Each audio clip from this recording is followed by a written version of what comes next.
गांव के तंगमर्ग में एनकाउंटर शुरू हो चुका है। एनकाउंटर में टीआरएफ के टॉप कमांडर्स के घिरने की खबर है। टीआरएफ यानी द रेजिस्टेंस फ्रंट, जो दरअसल लश्कर तैयबा पाकिस्तानी आतंकी संगठन का ही हिस्सा है, जुड़ा हुआ है और नाम अपना अंग्रेजियत वाला इसलिए रखा है ताकि वो ये दिखा सके कि वो कश्मीर में जो भारत सरकार है उसको रोक रहे हैं। लेकिन अब उनकी सच्चाई पूरे विश्व के सामने है। एक एक करके परतें पूरी तरह से ध्वस्त हुई हैं। इस आतंकी घटना में पूरे विश्व ने देखा है कि वो क्या कर रहे हैं। इस आतंकी घटना ने देखा है कि कैसे उन्होंने निहत्थे पर्यटकों को दिन दहाड़े पॉइंट ब्लैंक रेंज पर मारा। इस घटना ने देखा कैसे उन्होंने दिन दहाड़े पॉइंट ब्लैंक रेंज पर लोगों का धर्म पूछ पूछ कर उनको मारा। और इस बार पूरा का पूरा कश्मीर, ये नया कश्मीर है जिसमें सभी लोग, सभी संगठन, कैब ड्राइवर्स, अनेकों लोग, सभी ने एक साथ मिलकर बंद का ऐलान किया है। उन लोगों के साथ खड़े हुए हैं जिनकी हत्या की गई है इस आतंकी घटना में। गौरव जी, 2-3 लाइन में अपनी बात पूरी कीजिए, फिर मैं जल्दी जल्दी आने मेहमानों के पास जाऊंगी, क्योंकि आज एक सेंटिमेंट है देश में, एक सेंटिमेंट है जिसमें आप किसी से भी मिलिए, मतलब सबको ऐसा लगता है कि we have to avenge this, हमें इसका बदला लेना है। अंजना जी, जो बात आप कह रही हैं मैं समझता हूं, यही मूल भावना हर नागरिक की है। और एक बात मैं बड़ी जिम्मेदारी से कहूंगा, चैनल पे हम लोग प्रवक्ता ज्यादा तो कुछ नहीं कह सकते, लेकिन इस विश्वास से जीते हैं, इस विश्वास से हम भारतीय जनता पार्टी के लिए काम करते हैं। हमारे देश के जो प्रधानमंत्री हैं, हमारी जो वीर सेना है, नेस्त नाबूद कर देगी पाकिस्तान को। इस विश्वास से हम इस चैनल पे आके आज हम बात कर रहे हैं। और याद करिए, इजराइल में हमास ने क्या किया था और उसके बाद इजराइल ने दिखाया कि आतंकियों को कैसे खात्मा कर देंगे। अगर इजराइल वो कर सकता है तो हम तो भारत हैं अंजना जी, हम भारत हैं। हमारे सामने पाकिस्तान की क्या औकात, क्या बिसात, क्या मजाल। एक बात मैं और कहूंगा, जो ओछी घटिया राजनीति हो रही है, इस पल में हर नागरिक को, हर राजनीतिक दल को एकजुट हो जाना चाहिए, क्योंकि जो 28 लोग हैं जिनकी जान गई, उनके परिवार, ये भारतीय हैं, हमारा परिवार है। क्यों रॉबर्ट वाड्रा ने आज ये कहा कि भाई मुसलमान जो देश के हैं, ये लोग महसूस कर रहे हैं कि वो कमजोर हो रहे हैं, और ये संदेश प्रधानमंत्री नरेंद्र मोदी जी को है। क्यों रॉबर्ट वाड्रा ने ये कहा कि हिंदुत्व की बात करती है सरकार, इसलिए ये आतंकी हमला हुआ। इसका मतलब आतंकियों को कौन मजबूती से कवर फायर दे रहा है? रॉबर्ट वाड्रा। और देखिए, आज आपके शो में कांग्रेस पार्टी का कोई प्रवक्ता नहीं आया। राहुल गांधी, सोनिया गांधी और खड़गे जी ने अभी तक खंडन नहीं किया रॉबर्ट वाड्रा के वक्तव्य का। और ये राजनीति की बात नहीं है, ये दिखाता है किस तरह से जो भारत में स्लीपर सेल नहीं बल्कि ओवर द कवर सेल हैं, उसके मुखिया रॉबर्ट वाड्रा हैं। ये निंदनीय भी है और पीड़ाजनक भी है। ऐसे लोगों का भारत में कोई स्थान नहीं। हाँ, लेकिन आप खुद ही कह रहे हैं कि आज पॉलिटिकल बिकरिंग के लिए वक्त नहीं है, तो ऐसे में हम लोग को उलझना भी नहीं चाहिए, क्योंकि कई लोग ऐसे होंगे जो अपने अपने तरीके से इसको भुनाने की कोशिश करेंगे। देश उनको देख रहा है, देश उनकी पहचान भी कर रहा है। और मैं नहीं चाहती हूँ कि आज इफरत जी, और कह दूं, ये पॉलिटिकल बिकरिंग नहीं है, ये पॉलिटिकल बिकरिंग नहीं है, ये दर्द है एक नागरिक का, जो दर्द शायद अंजना ओम कश्यप को भी हुआ हो, और यहाँ पे जो रक्षा विशेषज्ञ है उनको भी हुआ हो, और पीड़ित परिवारों को भी हुआ हो, कि कैसे कोई व्यक्ति ऐसा वक्तव्य भी दे सकता है। पॉलिटिक्स से ऊपर उठकर देखिए, सवाल उठ रहे हैं, लेकिन इन सब के बीच आपकी सरकार क्या कर रही है और आपको क्या लगता है किस तरीके से इसको रोका जा सकता है? कई लोगों के मन में ये सवाल है, क्योंकि ये पूरा जो इलाका है, क्या स्थानीय तौर पर वहां पर मदद पहुंचाई गई जिसकी वजह से इतनी बड़ी घटना को अंजाम दिया गया? आखिर इन सब को लेकर आपकी सरकार की तरफ से आप क्या जानकारी दे सकती है? जी। पहली बात तो जिन लोगों के साथ यह हादसा हुआ है, उनके साथ हम अपनी सिंपैथीज जो हैं उनको एक्सप्रेस करना चाहते हैं, क्योंकि वो लोग भी थे, वो हमारे भाई थे, वो हमारे बहन थे, और मोस्ट इम्पोर्टेंटली वो हमारे स्टेट के मेहमान थे, गेस्ट थे। एंड द फैक्ट इज कि कहीं ना कहीं हम शर्मिंदा हैं कि हम अपने लोगों को, अपने गेस्ट को बचा नहीं पाए। जहां तक बात आती है पॉलिटिकल बिक्री की बिल्कुल अग्री करती हूँ मैं बीजेपी की स्पोक्स पर्सन के साथ। सवाल तो बहुत सारे उठते हैं कि 370 के जो वादे थे वो कहाँ हुए। पूरी सुरक्षा एजेंसियां जो हैं 10 साल से बीजेपी के अंडर काम कर रही हैं, आज भी बीजेपी के अंडर काम कर रही है। उस सुरक्षा एजेंसियों का क्या हुआ, इंटेल का क्या हुआ? लेकिन आज अंजना जी ये सवाल उठाने की, आज सवाल उठाने का दिन नहीं है। आज जो ये दिन है ये इसको आउटराइटली अनइक्विवोकली और एक आवाज में कंडेम करने का दिन है। आज सियासी सवाल करने का दिन नहीं है। अब आपके सवाल पे कि आपकी जम्मू और कश्मीर नेशनल कॉन्फ्रेंस की सरकार क्या कर रही है, पहली बात तो अगर आप उमर साहब का, जो हमारे ऑनरेबल चीफ मिनिस्टर हैं, ही वाज द, वो पहले इंसान थे जिन्होंने इसको निंदनीय तरीके से कंडेम किया और उनका एक अलग एक्सप्रेस किया कि क्यों ये एक हैवानियत का एक्ट है। उसके बाद उमर साहब इमीडिएटली हमारे देश के honourable home minister Amit Shah से साहब के साथ एक इमरजेंसी मीटिंग करते हैं शाम को, जहां ठीक पे वो उनको पूरा एक तफसरा देते हैं सिक्योरिटी जी। सिचुएशन का और इस पूरे एरिया का। ठीक है। उसके बाद जो हमारी मिनिस्टर ऑफ हेल्थ हैं सकीना इत्तू जी, उन्होंने अपना सारा जो एंगेजमेंट्स हैं वो साइड पे रख दिया। शी स्ट्रेट अवे वो बैसरन जाती हैं, अनंतनाग जाती हैं, वहां हॉस्पिटल में इंश्योर करती हैं कि जो लोग, जो इंजर्ड हैं, जो जख्मी लोग हैं, उनका उनको इलाज हो जाए। ठीक है, सुशांत सरीन जी, अब आपके पास आते हुए बारी बारी से थोड़ा सा छोटा बोलना होगा ताकि अन्य मेहमान भी बोल पाए, क्योंकि सीसीएस को भी लेकर खबर आएगी कुछ ही देर में। उसके बाद से बैठक से क्या निकलता है हम अपने दर्शकों को बताएंगे। पूरा डेटा है हमारे पास सुशांत सरीन जी कि किस तरह से 2018 में जो 101.7 करोड़ पर्यटक पहुंच रहे थे, 2019 में आकर पूरा जो डेटा है वो दिखा दीजिए। 2019 में आते आते लगभग 1.6 करोड़, 2020 में बहुत कम रहा आंकड़ा, कोविड भी वजह थी, 35 लाख। लेकिन 21 के बाद से लगातार इजाफा हुआ। 2021 में आकर 1.1 करोड़, फिर 22 में 2 करोड़ के करीब, फिर 2.1 करोड़, और फिर 2024 आते आते 2.3 करोड़। अब ये किसकी आंख में सबसे ज्यादा चुभ रहा होगा? ये कोई बहुत रॉकेट साइंस तो है नहीं, क्या करें? हमें पता भी चल रहा है कि ये पाकिस्तानी आतंकी है, पाकिस्तान में ट्रेंड है, एक दो आसपास के भी बताए जा रहे हैं। क्या करे भारत, क्या करे? आप किस तरह से देखते हैं, क्या स्ट्रैटेजी बनाए? यार अंजना, पहले तो अपने आप को इजराइल से तुलना करनी छोड़ दीजिए, क्योंकि इजराइल में जब 7 अक्टूबर का हमला हुआ था तो उसके बाद हमने देखा था कि एक राजनीतिक चक्कलिश के बावजूद एक राष्ट्रीय सरकार बनी थी और एक दूसरे के प्रतिद्वंद्वी जो थे राजनीतिक तौर पर, वो एक एक ही उस पे आकर के उन्होंने काम किया, अपनी सारी और जो उनकी प्रॉब्लम्स थी उसको हटा दिया।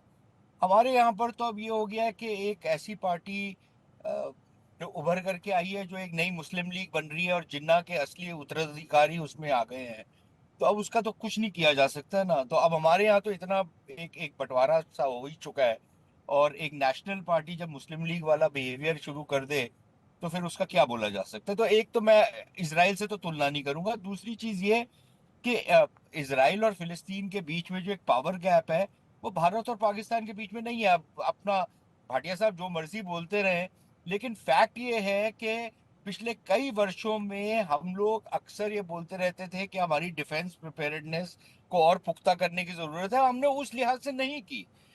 शायद वो सब कुछ नहीं मिल सकता आपकी रक्षा एजेंसियों को जो उनकी जरूरत है, लेकिन बहुत चीजें जो उनको मिलनी चाहिए थी और बहुत सारी जो चीजें उनके पास उपलब्ध होनी चाहिए थी, हम वो नहीं लेकर के आए।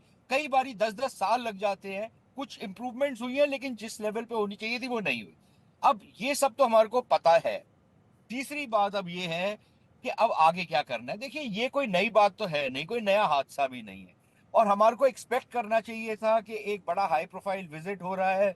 साथ ही साथ एक हम लोग ने पहले से ही अपने विजय डिक्लेयर कर दी थी कि हमने आतंकवाद की कमर तोड़ दी है, तो कुछ ना कुछ तो उस तरफ से आना था। अब वो इस तरीके का नरसंहार होगा, ये शायद हमारे को एंटिसिपेट करना चाहिए था। लेकिन हमारे यहाँ पर क्योंकि एक टेंडेंसी है कि हम लोग अपने जो दुश्मन है उसको कम करके आंकते हैं, तो इसलिए हमने शायद सोचा होगा कि पाकिस्तान इतना कमजोर हो गया, वो कुछ नहीं करेगा। और हमारे जैसे बेवकूफ जो आपके प्रोग्राम पे आते हैं वो अक्सर ये कहते हैं कि भाई पाकिस्तान जब कमजोर होता है तो उसी समय वो इस तरीके की हिमाकत करेगा और आपको इसके लिए रेडी रहना चाहिए, जो शायद वहां पर भी हमारी एक विफलता है। अब इशू ये है कि आगे करना क्या है। मेरे ख्याल सरकार के पास कई सारे विकल्प होंगे। अब सरकार क्या डिसाइड करती है तो सरकार बेहतर जानती है। मैं तो ना सरकार का सलाहकार हूं और ना मैं उनको सलाह देने अपना योग्य समझता हूं, लेकिन कुछ ना कुछ तो सरकार को करना पड़ेगा, क्योंकि अब एक ये राजनीतिक मजबूरी बन गई है सरकार की। सरकार ने और मोदी जी ने एक एक पैमाना तय किया था सर्जिकल स्ट्राइक्स के बाद और बालाकोट की स्ट्राइक्स के बाद, और जैसे इससे पहले जनरल ढिल्लन कह रहे थे, आपने जो एयर स्ट्राइक्स भी की थी उसके बाद पाकिस्तान की एक प्रतिक्रिया आई, और उसके बाद हमने कोई प्रतिक्रिया उनकी प्रतिक्रिया पे हमने कोई प्रतिक्रिया नहीं की। और मेरे ख्याल वहां पर हमारी एक कमजोरी बोल लीजिए या विफलता बोल लीजिए या एक गफलत बोल लीजिए, आप उसको जो मर्जी टाइटल दे दे, लेकिन हमारे को अब ये करना, मारेंगे प्रतिक्रिया आएगी ठीक। तो हमारे को फिर ऊपर जाना पड़ेगा एस्केलेशन लैडर पे। लेफ्टिनेंट अगर हम जनरल वो जी। करने को नहीं तैयार तो फिर मत करिए आगे कुछ। ठीक है सुशांत सरीन जी, अब आपकी बात उसके बाद से अब लेफ्टिनेंट जनरल केजे सिंह साहब, आपको क्या लगता है हिंदुस्तान को अब क्या करना चाहिए? सारे ऑप्शंस है सरकार के पास, और उन्होंने कहा कि आपने बार खुद रेज किया। अब देश में लोगों को उम्मीद थी, चाहे वो एयर स्ट्राइक्स हो या सर्जिकल स्ट्राइक्स हो, अब ऐसे में भारत को क्या करना चाहिए? क्योंकि ऐसी घटना, मतलब, और आप देखिए कि कश्मीर के लोग कैसे एक साथ पहली बार हम देख रहे हैं, सब सॉलिडारिटी में खड़े हैं टूरिस्ट के साथ जिनकी हत्या हुई है। ये सही टाइम है। अंजना जी, दो तीन चीजें हैं। एक तो ये है कि आहत हैं, ना उम्मीद नहीं है, खासकर इस सरकार से जिसने पहले भी एक्शन किया है, कोऑर्डिनेटेड सर्जिकल रेड्स किए, बालाकोट किया। तो हमारे पास विकल्प है, हॉरिजॉन्टल एस्केलेशन हम कर सकते हैं और हम वर्टिकल के लिए भी कैपेबल हैं। तो एक चीज याद रहे कि पाकिस्तान में अभी भगदड़ मची है, पाकिस्तान की आर्मी को मोबिलाइज किया जा रहा है, पाकिस्तान डिप्लॉय हो रहा है, उनके जो आतंकवादी हैं वो अपने ठिकानों से तितर बितर हो रहे हैं, भाग रहे हैं। तो वहां पर एक गफलत की हालत बनी है और बनी रहेगी कुछ दिनों तक। इसीलिए जरूरी है कि हम कुछ इमीडिएटली करें और कुछ वक्फे के बाद करें, जबकि वो ये सोचे कि अब कुछ नहीं होगा, जिसका कि असर बहुत ज्यादा होगा। और मोटे तौर पे मैं ये कहना चाहता हूँ, अति सर्वदा वर्जयते। अगर आप कोई थ्रेशोल्ड क्रॉस करोगे तो आपको उसके लिए प्रिपेयर रहना चाहिए। आज जो कश्मीर में हो रहा है, अगर ये सस्टेन होता है, वहाँ के लोग, आफ्टर ऑल कश्मीर का टूरिस्ट सीजन बाहर के लोगों के ऊपर निर्भर है और छोटा सा सीजन होता है जिसमें लोग साल भर की कमाई करते हैं। और जैसे जनरल ढिल्लन बता रहे थे, आपने उनके पेट के ऊपर लात मारी है। अगर इस वक्त पे हमारी जो वहाँ की पार्टीज हैं, ये सब मिलकर एक अच्छा मोबिलाइजेशन करते हैं लोगों का और ये संदेश देते हैं कि ये नहीं एक्सेप्टेबल होगा, आप इकोनॉमिकली कश्मीर को हिट नहीं कर सकते, ये आपको लागू नहीं है और ये लोगों के पेट के ऊपर लात मारने के समान है। तो मैं आपको सिर्फ ये एक चीज कह देना चाहता हूं कि हम ये डिस्कस नहीं कर सकते, ना ही अपनी सरकार पे हमको ऐसा कोई दबाव बनाना चाहिए। कंधार के बाद जब मास हिस्टीरिया हुआ तो सरकार ने शायद दबाव में आकर वो एक्सचेंज कर डाला। तो हमको सरकार पे भरोसा रखना चाहिए, सिक्योरिटी फोर्सेस पे भरोसा रखना चाहिए। और मैं ये बात सरीन साहब की भी मानता हूं कि ऐसे लोगों से कुछ एडवाइस ले लीजिए और मिलजुल कर विकल्प तैयार करिए, लेकिन एक अच्छा विकल्प हम बना सकते हैं। और अंजना जी, मुझे पूरा यकीन जी। राजेंद्र कुमार जी हमारे साथ, फॉर्मर स्पेशल डायरेक्टर आईबी के, जुड़ गए। राजेंद्र जी, कल से जब से ये घटना घटी है, मुझे भी कई लोग मिले हैं और वो बार बार इंटेल इनपुट्स को लेकर सवाल पूछते हैं, तो इसको लेकर भी आपका मैं जानना चाहती थी कि आप किस तरह से इसको समझाएंगे। दूसरी तरफ क्या करे भारत, कैसे अब क्योंकि अब घाक लगा के सही टाइम पे सही एक्शन लेना होगा, उसके लिए क्या कर सकते हैं? देख, आपका बहुत बहुत धन्यवाद, आपने 31 मिनट के बाद मुझे अवसर दिया है। अगर आपकी इजाजत हो तो मैं 2 मिनट लूंगा आपके, क्योंकि इस सारे परिकल्प को आप जब तक नहीं समझ सकते जब तक आप इसका परिप्रेक्ष्य न समझे। आज के दिन पे पाकिस्तान में हो क्या रहा है? बलूचिस्तान में पाकिस्तान आर्मी की रिट नहीं चल रही है, वहाँ पे सरकार है ही नहीं। खैबर पख्तूनख्वा में रोज की रोज पाकिस्तान आर्मी की फौजें जो है भागती जा रही है। क्या आपको पता है कि 10,000 फौजी अब तक पाकिस्तान आर्मी को डिजर्ट करके जा चुके हैं। तो इन दोनों की इतनी मार पड़ रही है उनको, उस general Asim Munir, he is not able to do anything. और it was general Asim Munir, he is the basic murderer of these 28 people, and a FIR should be registered against him. If you just go through the discussions of Najam Sethi in Sama TV, he very clearly 5 days back mentioned that the terror tap in Kashmir will be opened. And Najam Sethi is the most trusted man of the present. एक दरख्वास्त करना चाहती हूं sir, क्योंकि हमारे दर्शक हिंदी बेहतर समझेंगे, तो अगर आप हिंदी में अपनी बात कहें। आपकी बात समझ में आ गई। आप कह रहे हैं कि आसिफ मुनीर के खिलाफ FIR रजिस्टर होनी चाहिए, उन्होंने जिस तरह से ये सब उकसाया है। जी, अपनी बात आगे करें। देखिए उन्होंने जैसे कहा था कि पंजाबी मर रहे हैं, उसी हिसाब से उन्होंने अब हिंदू छांट के मारे हैं। ये एक बिल्कुल जो है जानबूझ के किया गया सोचा समझा किस्सा है, वहां की जनता को बेवकूफ बनाने का। और हमारे यहाँ पे भी जो है एक ऐसा कांड किया गया है ताकि कि वहां से जो अपनी गलतियां जो है वो फेल हो जाए, और उसको बेवकूफ, उसको जो है सजा देने का एक ही तरीका है। मेरे ख्याल में तो एक तरीका है, बाकी तो जनरल लोग ज़्यादा जानते होंगे। हमें क्या करना चाहिए, हमें अपनी तीनों सेनाओं को पूरी की पूरी को बॉर्डर्स पे भेज देना चाहिए। पाकिस्तान के पास आज टैंकों में पेट्रोल डालने के पैसे नहीं है, मोबिलाइजेशन के पैसे नहीं है, नेवी में शिप्स में डीजल डालने के पैसे नहीं है। अगर एक महीना हम अगर सारी फौज को वहाँ कर दें और छोटी छोटी पिन प्रिक करते रहे, बाकी काम तो बलूचिस्तानी और खैबर पख्तूनख्वा वाले खुद कर देंगे। उनको कहीं का मुनीर को और मुनीर के जो ISI के चेले चपाटे हैं उनको कहीं का नहीं छोड़ेंगे। अगर हम 1.5-2 महीने के लिए अपनी सारी की सारी फौज को वेस्टर्न बॉर्डर पे डिप्लॉय कर देंगे, यही एक तरीका मुझे तो लगता है, बजाय इसके कि हम ये कर देंगे वो कर देंगे। सीधा सा है कि उसको फिजिकली उसको ड्रेन आउट कर दो। He should not be in A position, उसकी ऐसी हालात ही न रह के वो कुछ कर सके, और उसको तो फिर उस हालात में बलूची लोग और पख्तून लोग खत्म कर देंगे। गौरव भाटिया जी, जो बात वो कह रहे हैं, मैं चाहती हूं कि उस पर आप प्रतिक्रिया दें। मुझे इस बात का एहसास है कि आप रूलिंग पार्टी के प्रवक्ता के तौर पर बैठे हैं, लेकिन वो वही बता रहे हैं, आपने तीनों एक्सपर्ट्स को सुना है, क्या कहेंगे देश को?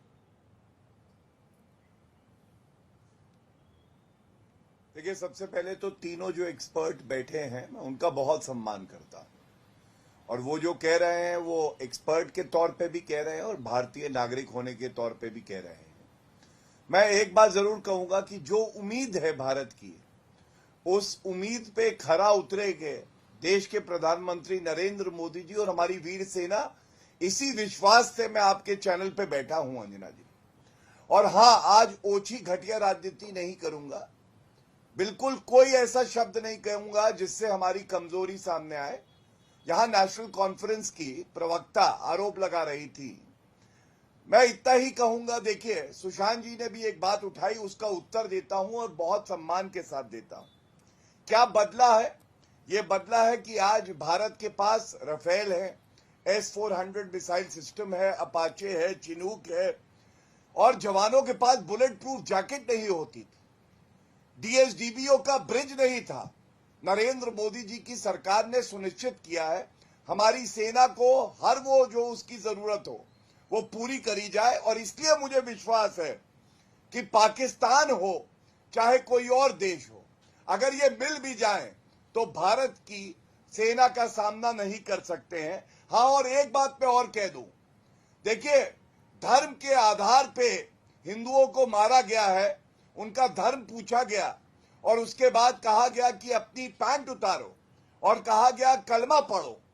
तो इस वक्त जो भी व्यक्ति ये कहता है कि भाई आतंकवाद का धर्म नहीं होता, मैं ये उम्मीद करता हूं कि 18 करोड़ मुसलमान भी जो हमारे देश में हैं, ये निकल के आए और एक मजबूत आवाज में पाकिस्तान तक वो आवाज पहुंचे और ये बता दे कि सबसे पहले देश है, उसके बाद धर्म है। मैं समझता हूं ये जिम्मेदारी आज हर नागरिक की है, चाहे वो हिंदू हो चाहे मुसलमान हो, और ये ना बोलें कि धर्म नहीं होता आतंकवाद का, क्योंकि जो आतंकी आए उन्होंने धर्म को ही आधार बना के जो भारतीय थे उनको मारा है।